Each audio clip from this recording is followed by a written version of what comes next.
Good evening. My name is Surbhi Gupta, and on behalf of Link Legal, I'm absolutely thrilled to welcome you to the second edition of Beyond Law, a series of programs which aims to broaden our minds to subjects which shapes our society, subjects such as art, literature, heritage, and science. The first edition of this series was launched by the renowned actor, thespian, and public thinker Nasiruddin Shah Sahab, who most candidly shared his life experiences, including those from the world of cinema, cultural heritage, and literature. This series seeks to open our minds and help all of us, particularly lawyers, develop a wider range of the world, and we hope that this series will aid you in viewing the practice of law as a tool to advance the cause of humanity through the prism of art, culture, and literature. We are honored that for the second edition of Beyond Law, we are joined by the illustrious Indian Carnatic vocalist, writer, activist, and author, Mr. TM Krishna. In addition to the numerous honors bestowed upon him, Mr. TM Krishna is a recipient of the prestigious Ramon Magsaysay Award for his forceful commitment as artist and advocate to art's power to heal India's deep social divisions.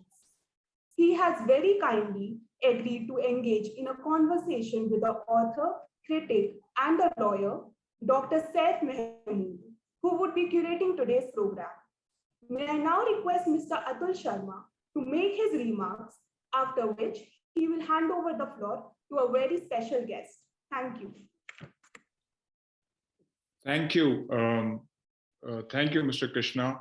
Welcome to this program, which is the second of the session of our humble initiation titled Beyond Law. While our event may be modest, our guest list is far from being modest.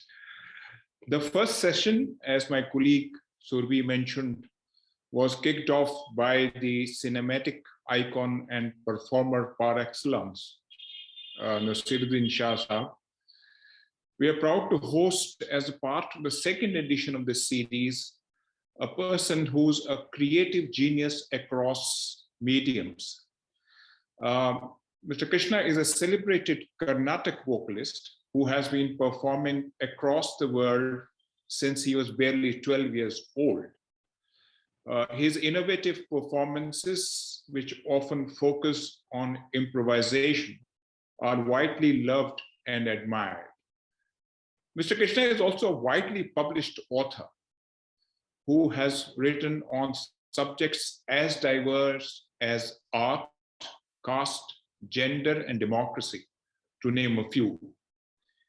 Mr. Krishna, in his most recent book, writes about the integrity of Mridangam, one of the Carnatic stage and communities involved in making the percussion instrument. As an activist, he has highlighted various social issues of grave importance. Even though the profession of law and arts appear to be distant, I do not believe they are divorced from each other in many ways. While we lawyers may not be creative artists in the traditional sense of the word, our profession is one that requires a great deal of creativity, crafting a novel legal argument, thinking of analogies to drive home its significance, and finally delivering it in a lucid manner is a form of art in itself. And that is why, like many other artists, we are moody. On a given day, we can have a very good argument, and on another one, not so impressive. We are keen to hear Mr. Krishna, how he manages to remain creative, as also how he hones his creative process. It only helps our cause that he is a man of letters who is as well versed with social and legal issues as he is with complex ragas. I thank him for joining us today and for adding a new fragrance to this humble initiative of ours. Before handing over to Saif, may I request Farha to give us a flavor of Mr. Krishna's music by playing a short clip, and then of course it will be over to Saif to take us through this interaction. I again thank Mr. Krishna for being a part of this initiative. So Farha, I hand over to you for playing this clip for a while.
Oh, so that was very evocative and pure beauty.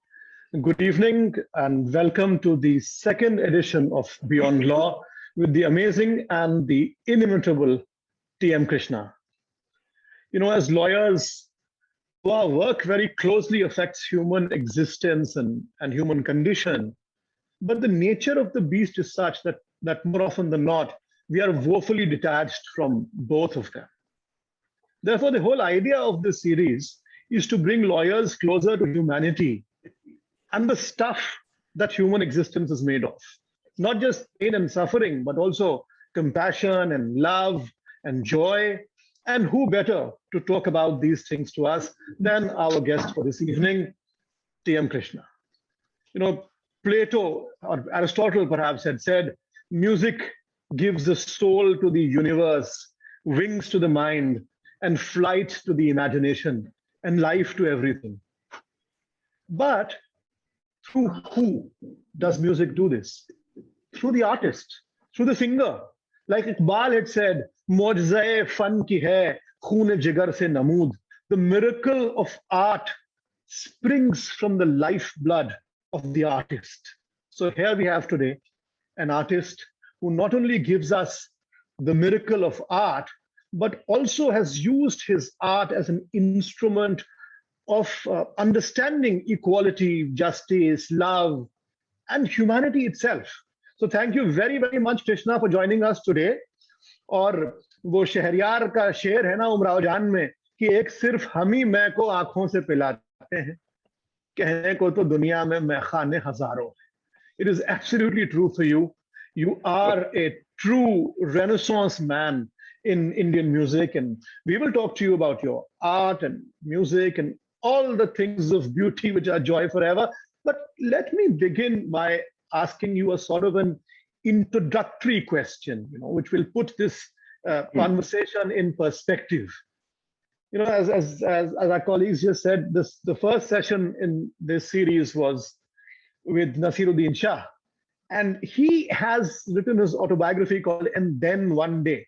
So I asked him, what happened that one day? I'm going to ask you a similar question. Krishna, you have evolved from being a traditional or a regular Carnatic singer to being somebody who challenges tradition, and not just in Carnatic music. Your concerns have changed, your art style has changed, your priorities have changed. And like Mr. Sharma just said in his welcome, you talk about issues few artists would venture to talk about. And it would perhaps be, unfair or even miserly to just call you a Carnatic singer. So how did this transformation come about? What made you realize that there was more, to art than just traditional singing? Well, first of all, thank you for inviting me to this conversation, and thank you, Mr. Sharma. I'm going to answer a question, but I want to start with saying something else. There is an intrinsic connection between music and law, and it's in one word called kacheri. It comes from the Hindi word kachehri, which basically meant, it could mean any place of dialogue, of conversation, public office, etc. That's the word we use for a Carnatic concert. So when you ask a Carnatic musician, you won't ask him, where is this concert? You'll say, where is the kacheri? And in South India, we call it the court kacheri. So when lawyers go to the court, they call it the court kacheri. So, and that's come from actually the darbar of the royal house, probably from Maratha rulers of Tanjore, where the court was the place where things of law, legal, were also being discussed. And that was also the place where the performances took place. So I want to say we are intimately tied. Though we don't realize it, the music and dance and theater happened in the same place where things of law were decided. So we are now in a court kacheri in this conversation. So I just want to say that before we begin the chat. To your question, I've been asked this before. I mean, I honestly don't think there is this moment of revelation or realization that really pounced upon me, that made me, pause and reflect. I think it happened through a long period of time. Just to give you a background, I come from every privilege you can think of: caste privilege, gender privilege, economic privilege, name it, and I have it all. But my home was always a place where any conversation was possible. It was not a traditional home in that way. So that's one thing. Questioning was very normal at our home. We always did it. The dining tables were never quiet. There were always fights and arguments. So that was one environment at home. And I studied in a school that was, shall we say, followed the questioning mind of J. Krishnamurti. So therefore, the school was also a place where things were being challenged. You could be yourself. So I think, first of all, this is how I grew up. So though I took up an art form and I belong to a culture which is primarily an unquestioning one, which believes in following what it prescribes as tradition, as sampradaya, or whatever, I think this remained with me. Now, by 2000, I was emerging as this next generational star, or whatever you may call it, within the classical firmament. And everything was fine. So, but why did this happen? That's an interesting question. I think many of these answers are coming post facto, after events have happened. The fact is, music made me ask these questions. I want to say that very, very clearly. It is not like I suddenly looked around my home and realized something. No, it is the music. And how was it the music? The artist, when you learn any art form, you learn its tools, you learn its technique. And technique is not just about grammar. It's about also being evocative. People forget that bhava is actually technique. It's not just something that comes to you. You learn how to be evocative. You learn how to intone. You learn how to withdraw. So, if you're really good at your art form, like in any other sphere of work, you are pretty much in control of the audience in front of you. You're a master of that. You can make people cry, you can make people laugh, you can make people joyful. You can actually, in a way, play the people in front of you. That's a position of great power. I enjoyed this tremendously, and I knew exactly how to do it. That's the truth. I had reached a point where I knew how to do it. I could have done this the rest of my life. But the contradiction appeared here. There were moments when I sang on stage, off stage, when the most beautiful music came, but it came at moments when I was not in control. It came at moments where I was not the commander-in-chief of the music, but I was also in wonderment of the music. So to me, this was a contradiction. If I was the master of my music and I could control my feelings and your feelings and feel extremely thrilled that day, why is it the best music doesn't happen then? Why does it happen when I am vulnerable, when I am actually at risk within quotes? So this contradiction, I think, was the trigger. I couldn't reconcile this contradiction. People told me this is chance, this happens. And I was not willing to believe it was chance. I began to believe it's supposed to be it's got to do with the quality of person I am at that moment. There's something about me at the moment when this incredible music appears that is qualitatively different from the TM Krishna when he is the lord of the stage. And this debate within myself is what got me to look within and look around and say, what does it mean to be compassionate and to be empathetic? And that meant I went back to history. I studied musicology. I tried to look at what sampradaya is, what is this history I'm carrying forward. It seems like I'm some passageway to nirvana or whatever, moksha. What is this I'm doing? So I think one led to another from there. Which is why I keep saying the reason I speak and I write is only because I sing. You stop the music and I think everything will stop. Right. No, yeah, you said music made you question. So what music does to us as listeners is that even if we, for instance, don't understand a word of what you are singing, the musicality, the ragas are such that they have the potential of transporting you to another world. So for you, you do this for a living. I mean, you do this every day, day in and day out. So does it affect your emotion the same way? Or have you ever had some kind of a spiritual or a mystical kind of an experience where you said you are completely out of control of your emotion while singing, like a dervish or something?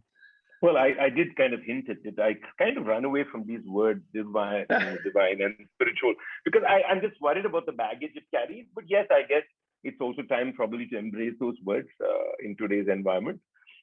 Yes, you could call it spiritual. When I said that the most beautiful music happened when I was not in control, I think that's exactly what I was referring to. But there's a problem there. And let me also problematize that. Because that cannot become an escape. That cannot become a kind of a passageway to say, oh, it happens only in those special moments. And otherwise, you're going to be the same discriminative, awful human being off stage. Unless you're willing to face that contradiction, that experience is useless. It's useless. It's just another kind of pleasure. So whether you're the receiver or whether you're the catalyst, the artist is, what is it that experience does to, what are you holding with that experience, post that experience? You can't just go back home and because which is why sometimes you say an artist provides this kind of divinity, but as a human being is awful. Now that contradiction is unacceptable to me, which means there's fundamentally no reflection about that experience within that artist. If there was, then there would at least be traces of that in life. I think this is true of anything, right, Saif? You could have this experience anywhere else. It need not be music. It could be those moments of solitude. It could be while you're writing. It could be while you're doing nothing. But if you're not willing to allow that to, shall we say, stay within your heart beyond that 30-second glimpse, then why the hell have it?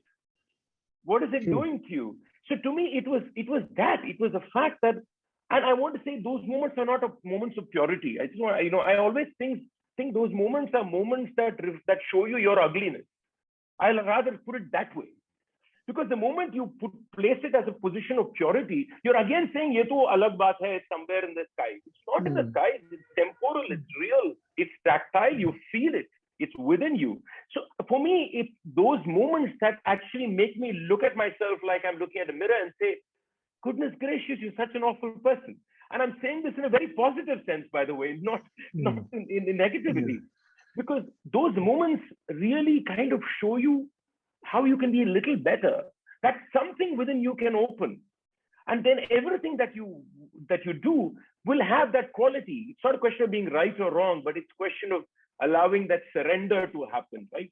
And I think, I think that's what art can do and life can do. I think it's our limitations that we don't receive it and we don't capture it, even traces of it within our lives. Yeah, I'm going to actually come back to this in a bit. But let me just ask you a question which has a slightly elaborate introduction, and not for you, but for the benefit of our audience. People often wonder, as you just drew the connection between the interface between law and music. People often wonder what law has to do with music or art in general.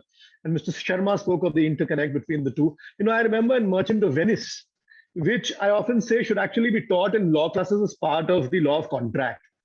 Shakespeare defines an outlaw in musical terms.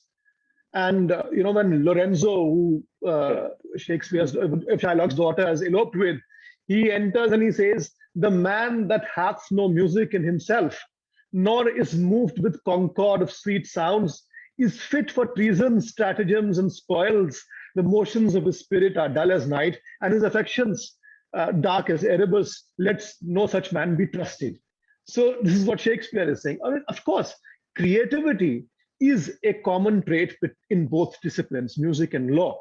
But another common trait is, rituality or tradition. You are known for breaking established rules, traditions, and rituals. For instance, we just talked about the kacheri format in Carnatic music, which has been a well-settled format, with the opening with the invocatory varnam and so on. But you have a problem with it. You've challenged it. Why do you want to challenge rules? And why do you, more importantly, why do you want to challenge some rules and not others? I think the word that I would like to use is ethics. And I think there is something called ethics, which is also aesthetic. In every aesthetic field, there's this notion of ethics. So it's difficult to define it specifically, but let's look at it. What is it? Every art form, if you look at an art form, is an aesthetic body. It's an aesthetic body with intention, with an intention and a structure and form in order to, shall we say, achieve that intentionality, right? And every art form, it's different, and within an art, genres are different. So the question is this: when you say a performative act, which is what a performance is, it's an interpretation of that intentionality captured in form. That's what it is. So my question is very simple: where does the ethics lie? To me, the ethics lies in intentionality and form and structure. Now, if a performance act is not actually ethical towards the aesthetic form of the music, then it needs to be challenged and broken. Now, that's primarily my argument. My argument is, what is this performance? Does it define the music, or is it just a manifestation of the music? If it is just one manifestation, what is it manifesting? What is it lacking? This is the serious question that I am asking, and I continue to ask. And in my discovery, the performative became a rigmarole of ritual, which in my opinion actually reduced the art form instead of enhancing the art form. Habit is something we as a species love. We love habit. And then in order to justify habit, we use different words, colorful words. Tradition, we say system. People say that's what gives us a complete experience. These are all just descriptive terms to say, please don't shake my habit. That's all it is, fundamentally. So my question is about habit. And I think every habit needs to be challenged. There's no habit that doesn't need to be, because habit is comfort. Okay? And then there is no ethicality to it. There's no question of asking the difficult questions about its consciousness. You can't ask a question about its consciousness if you say that's what it should be like. So to me, the consciousness of any field lies in that intentionality and its structural form.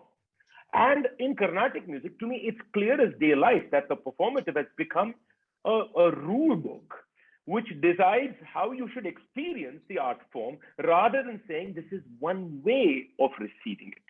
And therefore, and you know, it is not like I got up one morning and I decided to break it all down. It happened very organically with me. It slowly things moved. I just tried something on stage. Just one day, I just felt like trying and I tried it.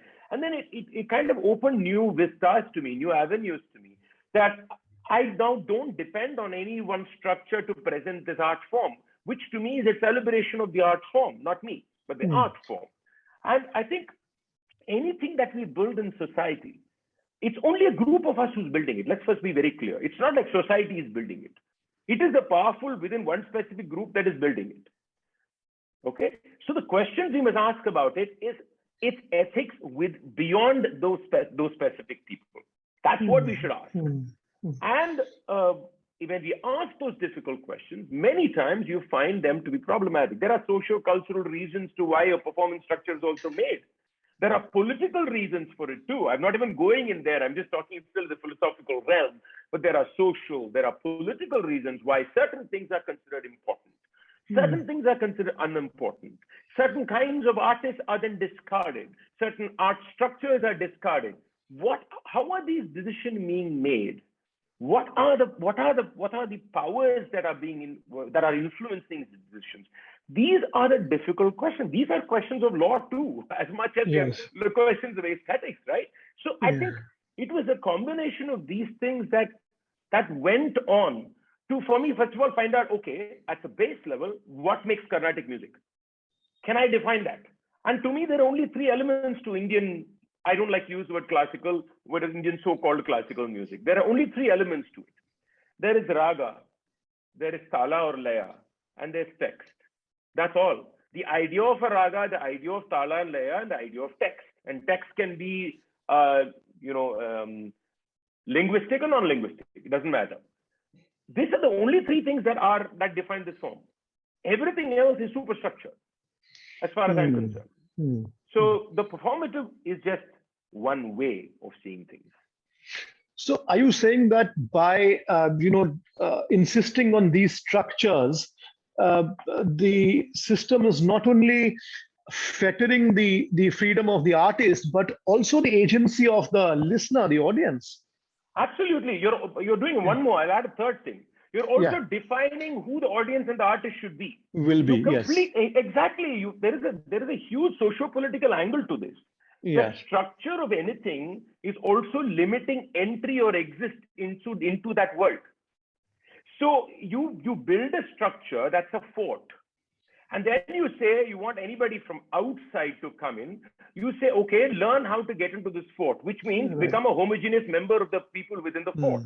You are fundamentally building a power fortress to hold on to it, rather than being a welcoming body. And that's also, you do three things here.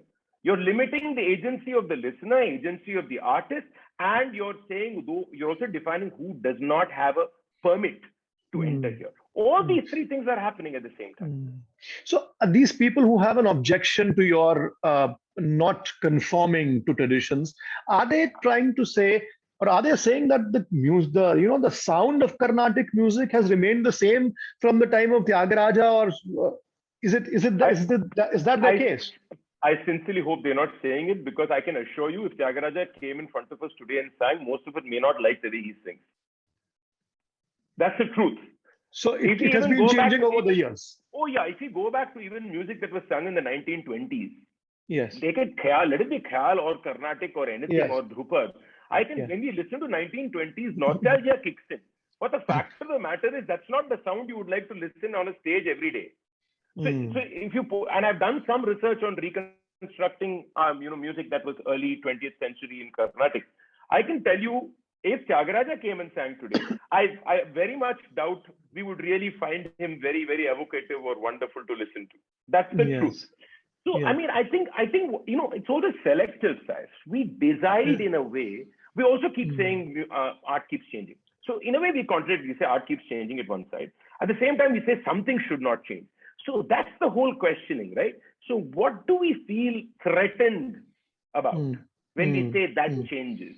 So that is an interesting avenue to pursue. You notice most of these things are non-aesthetic ideas in music, at least. They are ideas of what people will say belonging, identity seeking, antiquity, saying something is old and I belong to an old tradition. So, and then the question of purity, it is pure. When you say something, if you say, from Tyagaraja's time, this Kirtana is being sung, there is a sense of holiness and purity that's immediately associated to it. So these people are worried about these notions of purity, these notions of impurity. These are all very problematic spaces that are, being defined. Because anytime somebody says pure and authentic, we all know where they are going with it. Yeah. And those are very slippery slopes for arguments. And they also cannot be selective. You can't choose when, for example, everybody says you must know the meaning of every word when you sing only, then you'll get bhava. And I'm saying that's bunkum. I'll tell you why. So I say I agree to it. I say I accept it. Say only if I feel devotion towards Rama, can I really express the emotion in a Tyagaraja Kirtanam? Say I completely accept it. Nobody comes and tells me the same thing when I sing an absolutely sexually explicit composition or a padam. Nobody comes and says, TM Krishna, please understand every word in that. Only then I want to feel the real emotions that is coming out. Now, you know exactly why people don't want to tell you that. Because they're squeamish about the notion of sexuality and that's there. So when you want bhava needs to be related to the composer and Rama and Krishna and Govinda. When you want, then don't speak about that bhava and say it's only musical because it makes you uncomfortable. We have to either embrace the idea that there is something more or be willing to accept diversity in expression and receiving. But then how important is the composition to you? I mean, the words. So, it's a very, very, very good question, and I want to give a complicated answer to it. I'll answer only in specificity to Carnatic music, because I think what sahitya or lyrics are in every form of music vary. What their role is, their centrality vary. Now, in Khayal or in Carnatic music, I would primarily say it is not trapped within just the semantic. That is just a lyrical meaning. Lyrical meaning is one part of the import. But I think there's something more that is happening, which is why you see the words being broken, being extended, being pulled to realms where sometimes you only hear the syllable. You don't even know what the word is. That's part of what these forms of music do to language and sound. They allow for a meaning to be overlaid, which is abstract, which is an absolutely magical thing that happens, right? So even when you don't know the language, for example, when I sing Manavina, that chara does something to you. I didn't say I said chara. I didn't say akara. I had a syllabic sound. So what is the meaning in a syllabic sound? See, language is also a sonic creation. Why do we forget that so often? That in the way the consonants and the vowels and the extensions and the contractions relate to each other, there is an emotionality to even the sound of a language. So I think in forms like Khayal and in Carnatic music, there is an exploration of this sonic meaning, if you want to call it that. Syllabo-melodic meaning, if you want to call it, which extends and goes beyond the semantic meaning. Now, this may not be true of all art forms. And I'll also say it also depends on the song. So, for example, if I sang a Tyagaraja Kirtana in a Carnatic concert, then this argument I can hold, okay? But say I was singing the same Tyagaraja Kirtana in a Bhajan Mandali. Now, there my job is different, boss. There I want Rama to come and stand in front of everybody. So the way I sing, the composition will change. Make sure that the semantic meaning is being transferred completely. I will repeat Rama 100 times in front of you. I'll make sure you can see the image in front of you. So even the same composition can vary in the way we look at its abstraction, depending on what the situation is, right? So, I mean, this is how I see meaning. So I think there is a complexity to it. But at the same time, I realized you can't hold an abstract, absolute position with meaning also, because we relate to the world through semantic meaning. That's a fact. We relate to the word through word. So I think what I, for example, bring in different meanings into Carnatic fold, or different narratives or storytelling. Why do I do that? You can ask me, you're saying it's all abstract, Mr. Krishna. Why do you care about what you sing about? No, I think it's also important to look at diversity within meaning itself. The diversity within meaning, then you get into an abstraction within meaning. So there are layers of feeling. It is not a disregard for the semantic. It is also the ability to embrace multiple semantics and then say, beyond the semantic, why do I still feel? Why do I cry when I listen to a kirtana that I know not a word about? What is it? So, it's in Indian tradition, the whole idea that many of the tunes and the words are put by the same person, who we call a Vagyakara, is quite a very interesting tradition. And it also tells you about this, this incredible interrelationship and movement between every melody and every syllable. So while we are on this topic of semantic and meaning, let me ask you a slightly different question. Let me just turn my earlier question on its head. So if there is a song, say, or a verse, the politics of which you don't agree with, but it is beautiful music, great art like nothing else. Say something which insults the Dalits or the Shudras, would you sing it? So this was a question that was asked to me by the 11th grade girl, similar question. Yeah. She threw this googly at me when I was speaking about the abstraction of music, and she said, okay, I agree with you, Mr. Krishna, but suppose there's a song that is all violent, do you still sing it? And I think that's where my other layer comes in. So that you can't ignore meaning. I mean, what I'm saying does not mean you can ignore meaning, because that is something that also affects people relate to. So therefore, it is that understanding. So at the core of it, whether it is abstract or literal, the idea of experiencing something that brings compassion and humanity is what we're talking about. Even at the abstract, what are you experiencing? You're not experiencing violence. You're not experiencing hate and anger. You're experiencing humanity in its activistic side, and probably in its very silent and compassionate way too. So that is a baseline. That's the ethical baseline for me. So even if whether it's the semantic word that is violent, or you could even have abstraction that is violent, by the way. You could have a musician that is singing an abstraction that is so violent in its nature. That's so, it's competitive to the point of being abusive.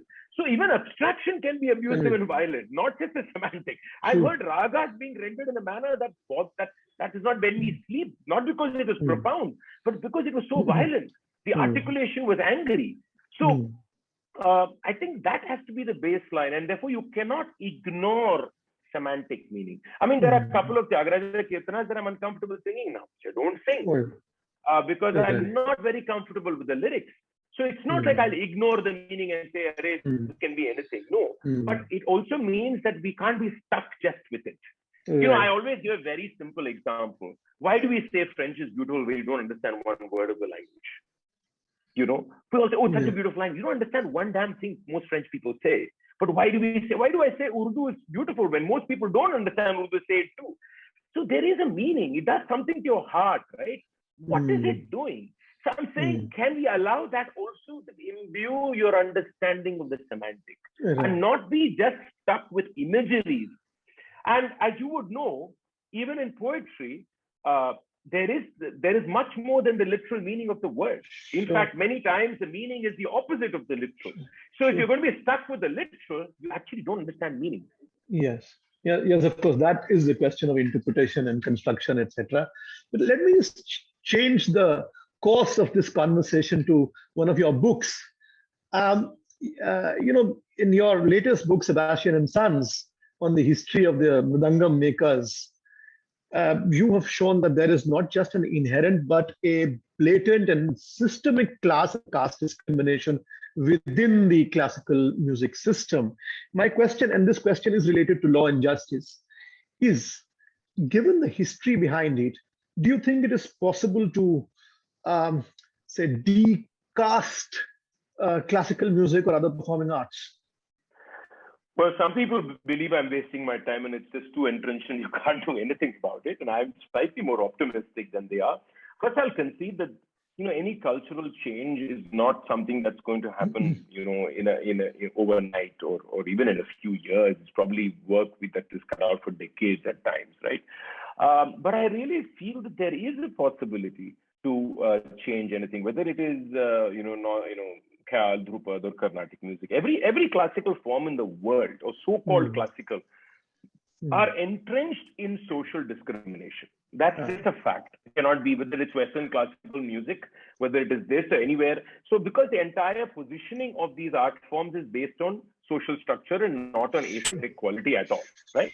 So can they be decoupled? I think it's a very long process, and it requires change in multiple spheres. It got to change in the structural element of the form, in the social composition of the people, in being more welcoming. All this is part of it, and it's not easy at all to let this happen. But I really think that the coming generations are definitely far better than us. To a large extent, I'd like to say that their worldview when they're 22, 23 is much better than my worldview when I was a 22-year-old. So I'd like to say that I'm positive about it. I think it is possible for it to change, but it's the long haul. And specifically about the Sebastian and Sons and the makers of Mridangam, it's true of tabla makers. It'll be true of most of the makers too. I think that what has happened, one good thing that has happened, I know after Sebastian and Sons was published, is many young Mridangam players have come and have written to me, spoken to me, and they feel that their relationship with their maker has changed. After reading your book. And, so I feel, okay, that's nice. And now many people are using the word Mridangam maker. Till Sebastian and Sons, everybody said repairer. That's what they were called. Yeah. So I think it is possible, but I think change can only happen if there is a change in relationship. If there's change in heart. We can put 100 laws on, how many laws we want, we can have. But unless there is cultural change and there's change in the way we behave, it's very, very difficult to make this actually part of our habitual living, goodness being part of it. But I think it is possible, Saif. It will take time, but I think definitely it's possible. Actually, even if one person has come to you, a Mridangam maker, and said that, this is what is happening, my relationship with my has changed, I think it's a great contribution. But let me just ask you a slightly personal question. You just said that a few art forms are as closely connected to, or actually I would say even founded upon privilege as classical music. I mean, after all, and not just Carnatic, also Western classical. Like you said, after all, there would have been no Mozart or Beethoven, but if there was no Baron, So, when you perform, or when you write or do your activism, are you aware of your own privilege, and how do you deal with that? Well, that's the catch-22 entirely, right? The catch-22 is there. It's like, yes, you feel very deeply about these things. And you feel they need to be addressed. First question is, why are you addressing them? And I think there you're actually addressing yourself. Many times when I am writing or doing, in a way, I'm actually addressing it to myself. It's first putting yourself through that process of learning is what you're doing. But at the same time, the only reason you're able to do what you're doing is because you're privileged. And that's where it turns back on you and say, yeah, this is important, but the reason you're able to ask this question is because you're important. So what do? The importance is on both ways. So that is where the trap is. I don't think there is a correct answer to this. I don't think there is, and I think it's constant learning. I think the greater learning is for you to know when not to do anything. Because the power that you get because you're asking difficult questions is also so immense that it's also an aphrodisiac. You want a constant doing it. Let's be very clear. It's intoxicating to be challenging something. That's also an intoxication. Because the power you get as a person who's able to challenge something makes you challenge more. But the point is, many times when you do that, you're also stepping on the toes of the exact people that you say are being ostracized from society. So there is this contradiction. So it's important that people like me are called out. It's important that people are like me, or ask difficult questions about anything I say or write. It's very important because that keeps you reflective, that keeps you at least quiet for some time to reflect on it. I mean, I always say, you could always ask me the question, who are you to write Sebastian and Sons? Isn't that itself a kind of taking away somebody else's voice? It is. You could have made that argument, and I probably don't have a very good counter argument to make for you. All I can say is these are voices that were never heard before and probably would have not been heard, and I was a loudspeaker. Now the question is, after this, what am I going to do? I need to step back. Now books metaphorically need to come from the Mridangam makers. What am I doing for that to be enabled? Does this book enable that? Is this book allowing for that conversation? I think so. This taking 2 steps forward, taking 10 steps back, and constantly looking back at yourself in a mirror is a lifelong exercise that a person of privilege who is discussing privilege needs to always do. I mean, that this is a constant that you cannot run away from. And therefore, there is no right answer for this. I don't have a right answer. I have made mistakes. I probably am going to make more. So talking of privilege and power and all this, there are some artists who think they are gods. Don't you think humility is a fundamental and basic part of art? So then for that, first we have to define art, shouldn't we? That's true. So, yeah. So, what we imagine art to be and what art is probably are not two similar things. Yes. Going back to how we opened the conversation of having a vulnerable experience versus an experience of power. Art is also, what we think is art is also power. Let's be very clear. If art is just something that you think is spectacular and it moves you, that itself, you forget that when you're moved by art, it's not just the art, it's also you. You forget that you're also participating in it, right? In a way, you're moved because you're you. Sometimes you're not moved. You could have 2 people listening to something I'm singing. One cries, another doesn't feel anything. How do you explain that? It is the ability for the connection that the individual is also making that makes art what it is. So for me, if art is not allowing for these connectivities, these points of questioning, these points of reflection, then it's not art. It may still be art-like, pleasurable, thrilling experience, and those are all important in life. Yeah. And I think the problem with artists is artists love to be magicians. We love to be magicians. And we know how to cast a spell. And now, like I said, once I know how to cast a spell and put you in the spell, I believe I'm demigod. And the worst thing in India is, especially these classical forms, is we think we are divine because we associate everything to divinity. Only classical forms, and not all forms. Classical and classical related forms. So the moment I think I'm semi-divine, then I think that I bless you. I mean, artists walk around with their hand like this, blessing people. Artists walk around expecting you to fall at their feet even before you did. This is just bunkum and nonsense, simply put. And I sometimes wonder whether are we really receiving art? To me, an artist has to be vulnerable. The artist has to be vulnerable. And it's in that vulnerable. Art is one of the most incredible things that human beings found. They found a human created way for us to open ourselves up, for us to feel beyond selfishness. Why is art profound? Because it touches you in a selfless manner. For that moment, which is why nostalgia is not art. Nostalgia is great because nostalgia is still about you. Yeah. The real great moments of art is when it is not about you. In some magical way, you experience something, but Saif is not experiencing it. It is because the moment Saif is experiencing, got to do with Saif's house or Saif's family or Saif's whatever, something or some incident or some recall. But then the real magical thing is just aha.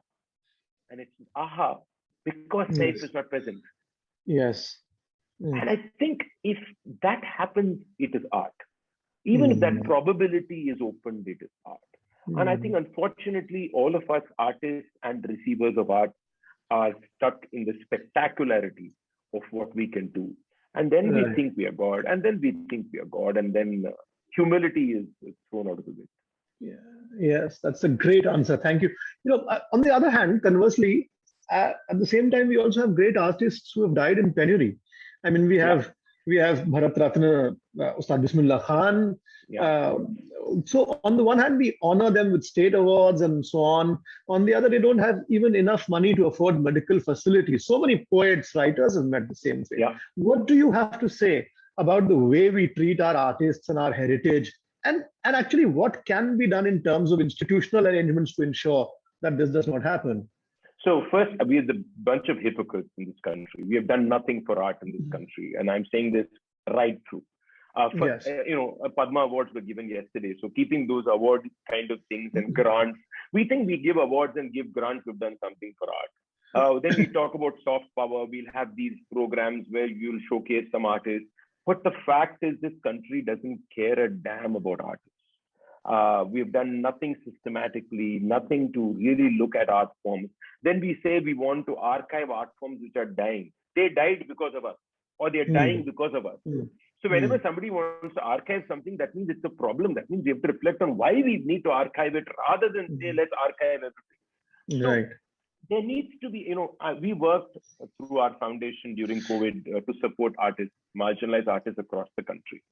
And I can tell you that hardly any help came from any state government across this country for artists. And artists have died, there's been suicides, penury, there have been no work. And it's been very hard, especially for art forms that are already on the margins, celebrated by communities that are on the margins. So what we need is actually a proposal that I've actually drawn up, and I've given it to a couple of state governments, one state government for sure, is to say we need something like an NREGA plan for artists. Basically saying that if a state can say in every district, it can provide 100 days of work for X number of artists who self-select for the program.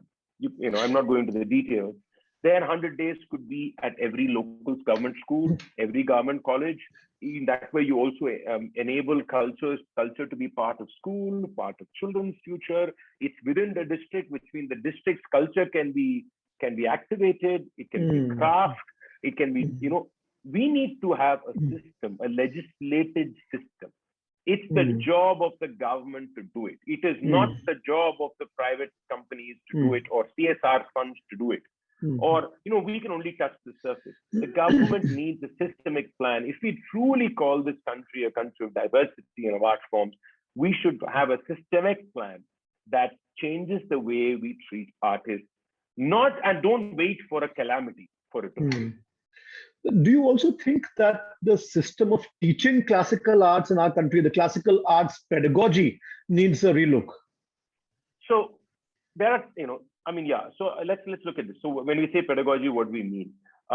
One is the grammar and the technique of the art form, and there I think there have been some changes, and there could be more changes. Definitely, I won't go into the details of that, but the culture of the classroom definitely needs change.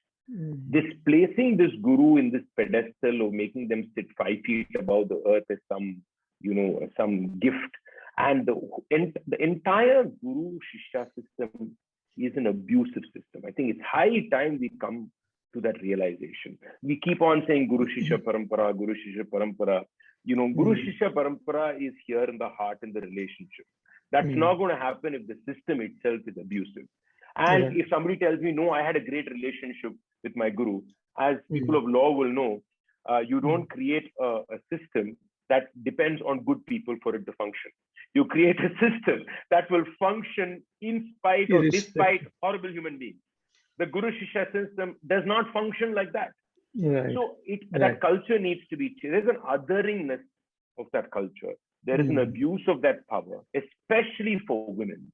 The way the women are treated in the classroom, the kind of conversations that happen in classrooms of so-called classical art form, be it Khayal or Carnatic or Drupad or whatever, need a complete rethinking entirely, because we are, the way we communicate this art form to future generations, teaching them everything that we should not, to be as human beings. And we keep on saying these art forms are not being heard by many people. And we say one of the reasons is not the music or the sound of the music, it's the chatter around. Go speak to an artist and they'll tell you this is not for everybody. That's how they'll start the conversation. That's being a pompous so and so. Everybody cannot gather from this art form. This you need to be special. And this is what we emanate. This arrogance, this intellectual arrogance that we emanate comes from the classroom. That has to change desperately. Thank you. Now let me come back to your music for a moment. And but before that, before I ask you what I want to ask, let me ask Farah at the back end to play a snippet of something that you have recently sung. Farah, can you just play the? Yes.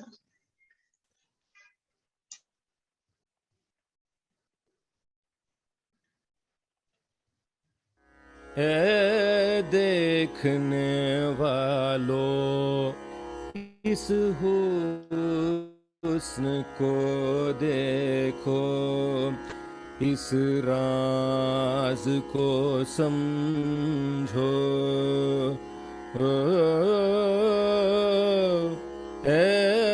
देखने वालों इस हुस्न को देखो, इस राज को समझो, ये नक्शे ख्याली, ये फिक्रते आली, ये नक्शे ख्याली, ये फिक्रते आली, ये पे करे तनवीर, ये कृष्ण की तस्वीर.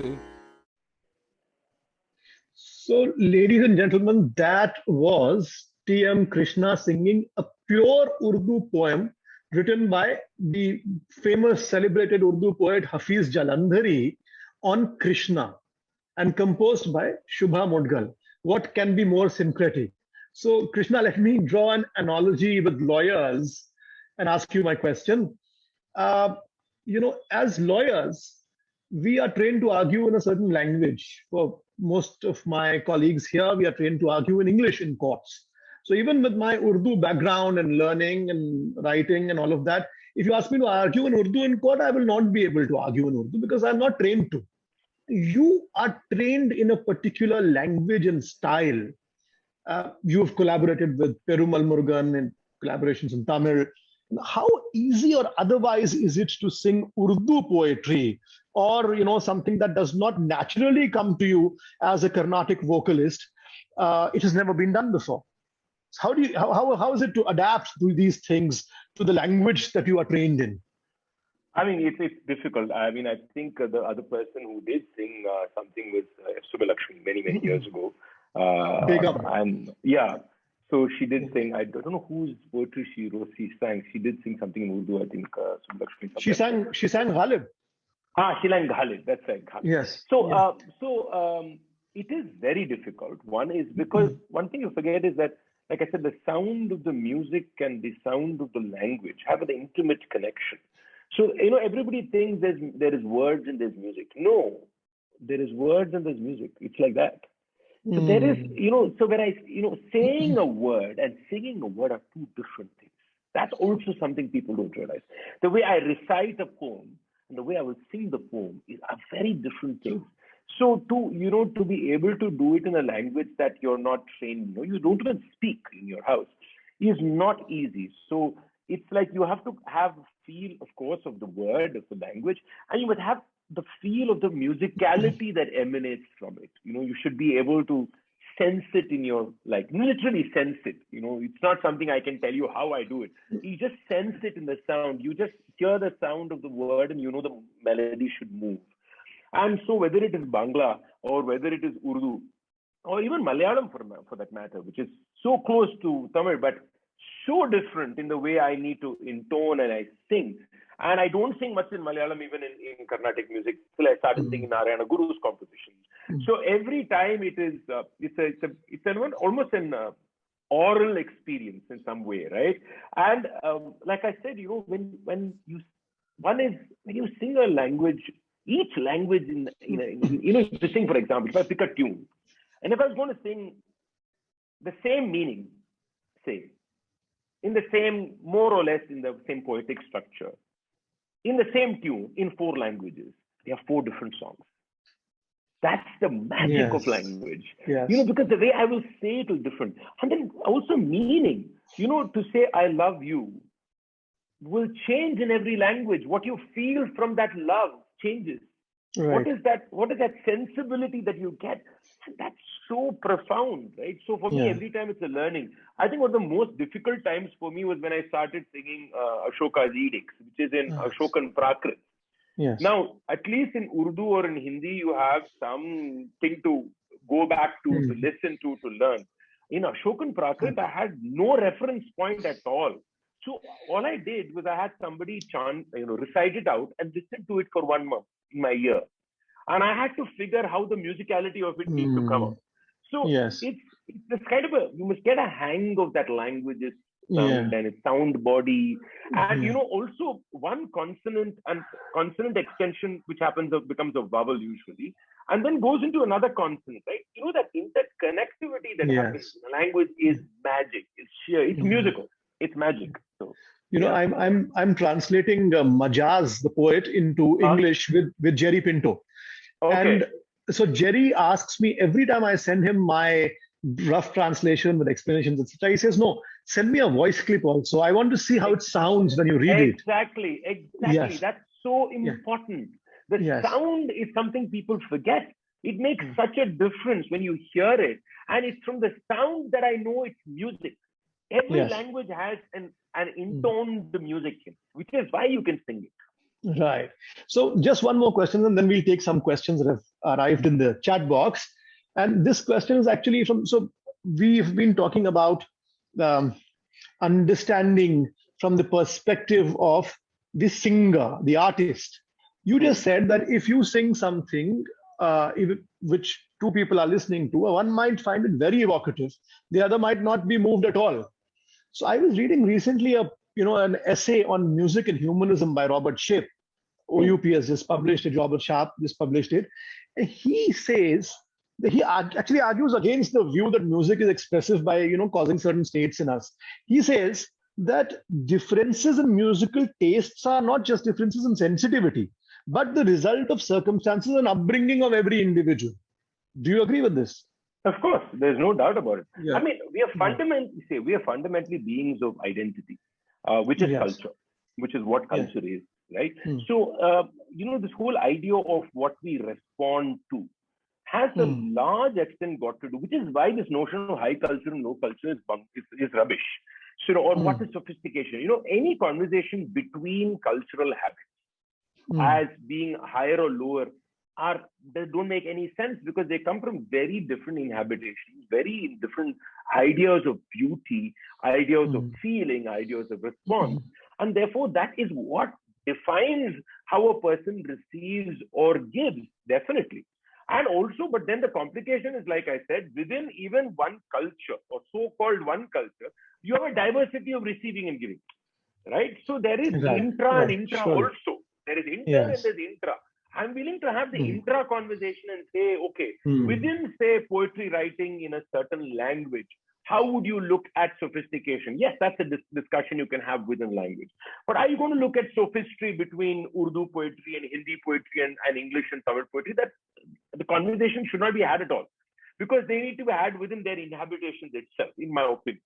So in music also, I can discuss about Carnatic music, or I can discuss about Bharatanatyam. But to say that Lavani is less sophisticated than Bharatanatyam or Kuchipudi is a stupid argument to make. Because the intentionality of Lavani is entirely different. A Kuchipudi dancer would never be able to succeed in providing that intentionality. This amount of nuance is very much required for us. Right. Yes. Thank you. I'll just take 2 questions from the chat box. Abhishek Sharma is asking, he's a partner in this firm. He is asking, in your experience, is there a relationship between discipline and creativity? I am not talking about the discipline required to master an art form, but whether discipline impacts creativity as such. So, I mean, yeah, so we'll have to go back with how we are perceiving discipline. Now, first of all, to imagine that creativity in a way, I mean, I'm not saying he is, but when you place discipline and creativity as two contradictory points, maybe there's a problem right there. It's like thinking of discipline as being something that restricts creativity, or less discipline, there is more creativity. So eccentric musicians or eccentric artists, right? I love these words. People who are eccentric, meaning that they are not organized or disciplined. So I think, what do we mean by discipline? To me, discipline is intensity. That's all. That intensity of work or intensity of dive is what discipline is to me. So you could be, as long as that is there, then it doesn't matter. The creativity will happen. It doesn't matter whether whether you have a discipline of functioning that art form, or that you work every day. Or, for example, a writer writes 500 words every day. We hear all this. That's not the point. The question is, when you're in it, are you really in it? Can you be completely, I like to say, drowned, to be drowned in something. And that's discipline. To be able to have that ability to stay completely under the water and not be distracted by anything, because you're so overwhelmed by what you are working with. That discipline is creative. That is creative. That's all. Thank you. We have one or two more questions, but there's lack of time, so I'll take just one more question from the audience. This is actually, I'm taking this because it's a very masoom sawal hai, bada masoom sawal. It's very innocuous and innocent. This is Shailendra asking, sir, you talked of divinity in the artists who feel like gods. What are your views about Bollywood artists who feel like gods? See, the problem is we think divinity has got only to do with gods. No, divinity has very little to do with God. It's got everything to do with us. Divinity is a position of power. That's all. So the Bollywood guys also feel divine. But we don't like to use the word divine because we don't see them as divine. Actually, the problem is in us, actually. I would actually question that. Why is that you're willing to say Pandit Jasraj is divine, but Amitabh Bachchan is not divine? Why not? If Pandit Jasraj, you will fall at his feet, you can also fall at Amitabh Bachchan's feet. To me, both those people's sense of power is a problem. Irrespective of who it is. So maybe the problem is also in the question that you're thinking, why are you perceiving only certain, because he sings music that makes you feel closer to God, therefore he's closer to divine, he makes himself feel. I'm just using Jasraj and Amitabh Bachchan as placeholders for the argument and nothing personal on both of them. But we'll put a disclaimer. Please. But nevertheless, you know what I'm saying. So I think both divinity itself is used as a very convenient position of power. People in the cinema world may not use that word, but they feel exactly the same. They feel godlike. Thank you. Thank you for that very honest answer. And so my last question is, do you think the pandemic has made us more compassionate as humans? I wish I could say yes, but I'm going to say no. I mean, with the work that we did, I guess the answer is probably in the gray a little bit more. But overall, it has bothered me deeply that even the pandemic has only divided us. That people were willing to find excuses for migrant workers who were stranded and walking back home. You could say, oh, what could we do? That's the only situation is like that. The fact that you could say that a lot of people could say that, really worries me. It is not about political position. This is not about supporting a party, or I don't care about all that in this context. It's just that you could not say, this is horrible, should have never happened. We were wrong. That we are unable to say that. And that during the pandemic also religious divisiveness is being tapped upon. And people are using terms and expressions that are dividing us, and that nobody sees that as a problem. And the people dying are always people who are, on the margins, who are already othered. And the fact that this doesn't disturb us. And I want to say that we are all participants of this divisibleness. We are participating in this divisibleness. I'm including myself. The mindset that I have sometimes, the anger that I have sometimes, the red hate that comes in front of my eyes. I'm a participant. I'm not sitting on a high horse and saying the whole world is like that. I am worried because I am like that too. And I think that unfortunately, world over, not just in India, the pandemic has only proven that we are just so selfish. Fundamentally, until something doesn't bother us, we don't care.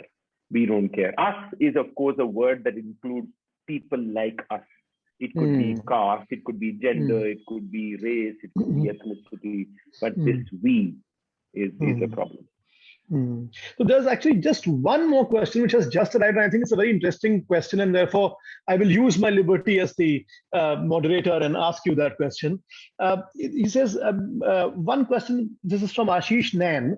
There's one question that I wanted to ask Mr. Krishna is that, has he got any opinion on the democratization of music in our culture, like it has happened in the West, with it being written down in other ways, making it accessible to masses? Okay, first, to think that Western classical culture is democratized is not entirely a complete truth. It's just an impression. Please go have a look at who plays Western classical music. It's still white man's music. It's privileged white men. Exceptions are always exceptions to the rule. So first, I'm going to disagree with that presumption. But at the same time, I acknowledge the point of your question because there is a point to the question too. I don't think writing has got anything to do with it. I think it's got to do with privilege. I think it's got to do, just because the Western classical music is written down, it doesn't become accessible. Because learning to read it, by the way, is a very complicated process of training. Right. So the problem again is, are you welcoming of every other person to come and learn that music the way it should be learned? The same question needs to be asked of Indian classical traditions. Right. And I think the problem is in the culture that we build around this tradition, the othering that is built in. You may say, oh, we never asked nobody to that person not to come. No, you just need to go look, give the person a look. You just know who to invite, who not to invite. If there are two people in my classroom learning music from me, I know who to pay attention to and who not to pay attention to. Not based on musical ability, but based on my social connectedness to the person. All these things are the problem with these art forms and not the form itself. Right. Thank you very much for that answer. अब जाते जाते एक सवाल का जवाब मेरे और दे दीजिए आप. Do you enjoy listening to other non-classical singers, and who are you currently listening to? Okay, I do like to, but right now I'm not listening to too many people. That's the truth. But I listen to all kinds of music as much as I can. I get to listen to some amount of contemporary hip hop and rap and all that for my daughter. I don't know the name. I listen to, because she plays it a lot. I do listen to a lot of film music. Yes, I do. And I grew up listening to The Doors. I was never a big Beatles fan, so please don't kill me for that. And then, Phil Collins, Eric Clapton. That's the kind of music I grew up listening in school, thanks to my classmates.